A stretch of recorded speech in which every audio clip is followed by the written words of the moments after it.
দাঈ ইলাল্লাহ, যে আল্লাহর পথে দাওয়াত দেয়। দাঈ ইলাল্লাহ, যে আল্লাহর পথে দাওয়াত দেয়।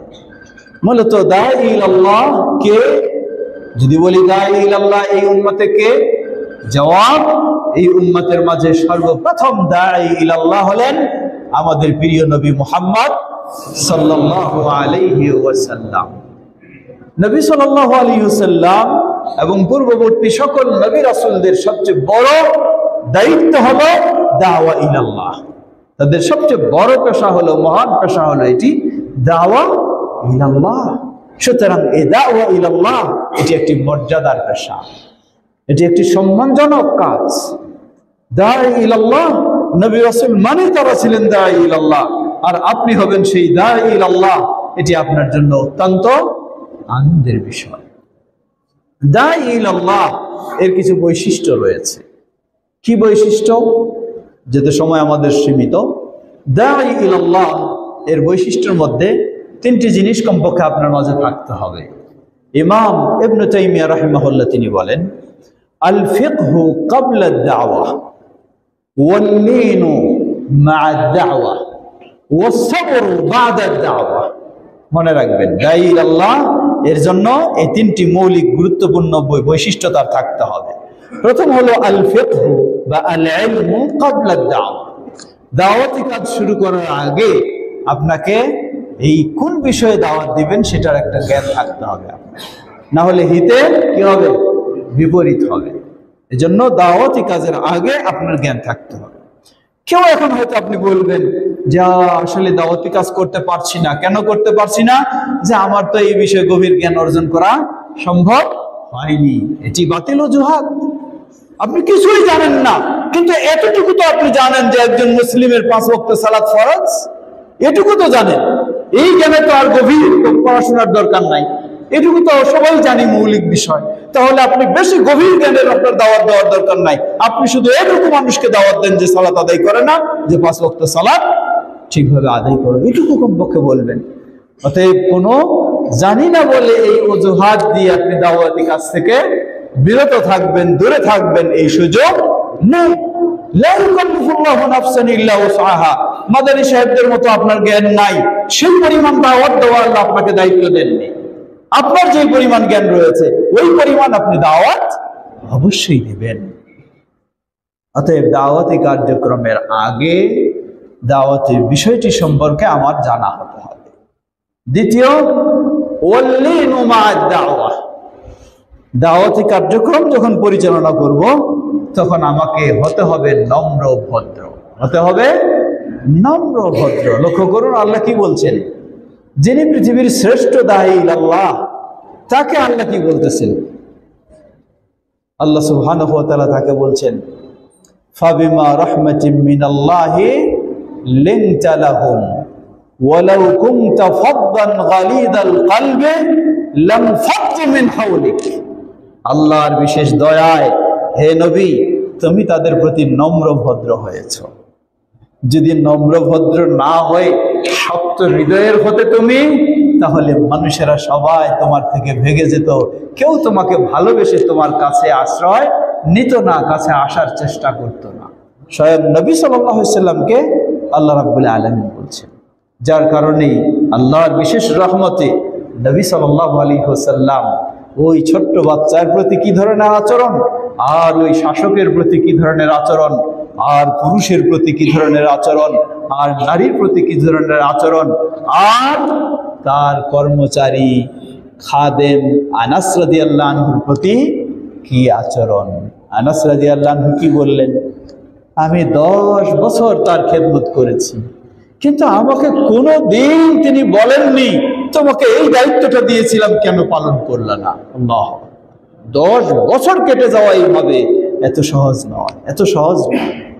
আমরা তো 5টা মিনিট আমাকে যদি আমাদেরকে কারো দায়িত্বশীল বানায় তাহলে কত ভাব দেখাইতে চাই, তাই না?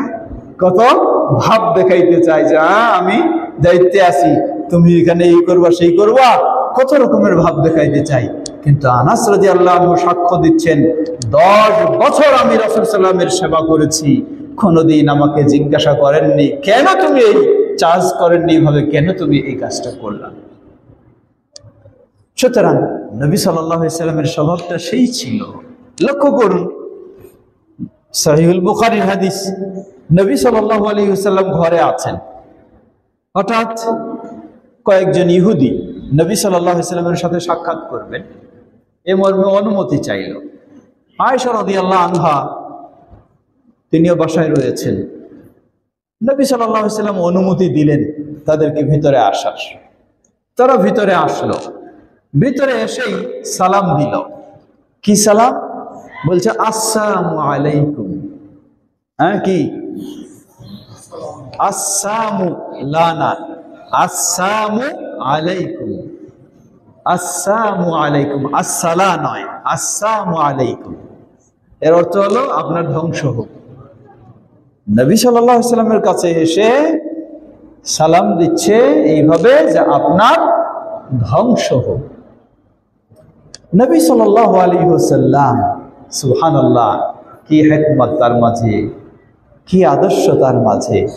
এমনি আল্লাহ বলেন নাই লাকাদ কানা লাকুম ফি রাসূলিল্লাহি উসওয়াতুন হাসানাহ, এমনি বলেন। নবী সাল্লাল্লাহু আলাইহি সাল্লাম ইচ্ছা করলে কি করতে পারতেন? উল্টা ধমক দিতে পারতেন, থাপ্পড় দিতে পারতেন, সাহাবীদেরকে ডেকে বলতে পারতেন এই বেয়াদবদেরকে তোমরা ধরো এবং সাইজ করো, বলতে পারতেন না? তিনি কিচ্ছু না বলে খুব সহজভাবে বললেন ওয়া আলাইকুম। ওয়া আলাইকুম এর অর্থ হলো যা চাইছো সেটা তোমার জন্য, যা চাইছো সেটা তোমার জন্য। তো তাদের দোয়া তো আল্লাহর কাছে কবুল হবে না, কিন্তু নবী সাল্লাল্লাহু আলাইহি ওয়াসাল্লামের দোয়া আল্লাহর কাছে মিস যাবে না। তো বললেন ওয়া আলাইকুম, যা চাইছো এটা তোমার জন্য, ধ্বংস তোমার জন্য। তারপর কথাবার্তা হলো, কথাবার্তা সুন্দরভাবে হলে চলে গেল তারা। আয়েশা রাদিয়াল্লাহু আনহা ভিতর থেকে সব শুনতেছেন কিন্তু স্থির থাকতে পারছেন না। চলে গেলেই আয়েশা রাদিয়াল্লাহু আনহা রাসূল সাল্লাল্লাহু আলাইহি ওয়াসাল্লামের কাছে এসে তাদেরকে একেবারে যা বকাবকি দরকার বকতে শুরু করলেন, যা গালি দেওয়া, লানত বর্ষণ করা ইত্যাদি সব করতে লাগলেন। কারণ রাসূল সাল্লাল্লাহু আলাইহি ওয়াসাল্লামকে আয়েশা রাদিয়াল্লাহু আনহার জন্য খালি রাসূল না, তিনি তার কি, তার স্বামী। সুতরাং একদিকে রাসূল আরেকদিকে স্বামী, তাকে কেউ যদি আসে ধ্বংস কামনা করে তাকে তো ছেড়ে দিবে না স্ত্রী, এটাই স্বাভাবিক। তো তিনি তার মতো রেগে গেলেন এবং খুব কিছুই করলেন। নবী সাল্লাল্লাহু আলাইহি ওয়াসাল্লাম বললেন হে আয়েশা, কি হয়েছে তোমার? উল্টা রাসূল সাল্লামকে আবার ধমক। জানেন না, আপনি দেখেননি কি হয়েছে? তারা এইভাবে এসে আপনার বদদুয়া করবে, আপনার জন্য ধ্বংস কামনা করবে, আর আমি চুপ থাকবো মানে? নবী সাল্লাল্লাহু আলাইহি ওয়াসাল্লাম আবার বললেন হে আয়েশা, তুমি কি দেখোনি আর তুমি কি শুনোনি আমি কি বলেছি? তারা আমার জন্য বদদুয়া করেছে, আমি তাদের উল্টাই দিয়েছি, আমার তো যথেষ্ট হয়ে গেছে। তারপর বললেন হে আয়েশা, জেনে রাখো ইন্নাল্লাহা রাফীকুন ওয়া ইউহিব্বুর রিফকা। আল্লাহ সুবহানাহু ওয়া তাআলা হলেন নম্র ভদ্র, আর আল্লাহ সুবহানাহু ওয়া তাআলা নম্রতা ভদ্রতাকে পছন্দ করেন। সুবহানাল্লাহ, সুবহানাল্লাহ। আমাদের মাঝে যুবকরা আছে না, আরে হক জিনিস আবার চুপ থাকবো কেন?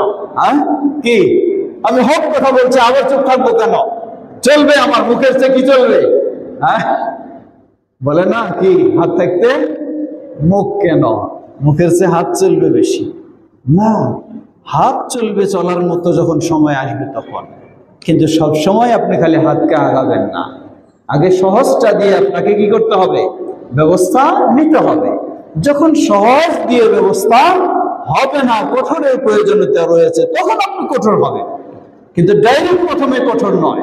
এই জন্য ইমাম ইবনে তাইমিয়া রাহিমাহুল্লাহ বলছেন আল ইলমু ক্বাবলা দাওয়া, দাওয়া শুরু করার আগে আপনার জ্ঞান থাকতে হবে।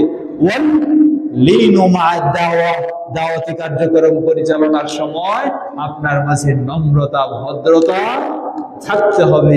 নম্রতা ভদ্রতা যদি না থাকে তাহলে আপনি যতই হকের দাওয়াত দেন, হতে পারে আপনার এই দুর্ব্যবহার, রূঢ়তা এবং কঠোরতার কারণেও মানুষ আপনাকে বর্জন করতে পারে। তৃতীয়, ওয়াসসাবরু বা'দা দাওয়া। এখানে আমরা অনেক সময় ফেল করি। একজন মানুষকে সালাতের কথা বললেন, ও বেচারা মানলো না, আপনি নিরাশ হয়ে গেলেন, একে সালাতের কথা বললাম, আমার কথাটা শুনলই না, মানলই না। বিরক্ত হয়ে গেল, যাক তোমাকে আর বলবোই না কোনোদিন, হ্যাঁ, ধৈর্য হারা হয়ে গেল। না, আপনি ধৈর্যের সাথে অগ্রসর হন। আপনি যতবার তাকে বলছেন সালাতের কথা, কখনো আপনি তো ব্যর্থ হন নাই, কখনো তো আপনি ক্ষতিগ্রস্ত হন নাই। সে না মানলেও আপনি সওয়াব পাবেন, আর মানলে তো পাবেনই, কিন্তু না মানলেও আপনার কখনো লস নাই। সুতরাং অধৈর্য হওয়া যাবে না। দ্বিতীয়, ফলাফল পেতে আমরা যখন অনেক সময় তড়িঘড়ি করি, যার ফলে আমরা আরো বড় বিপদ ডেকে নিয়ে আসি।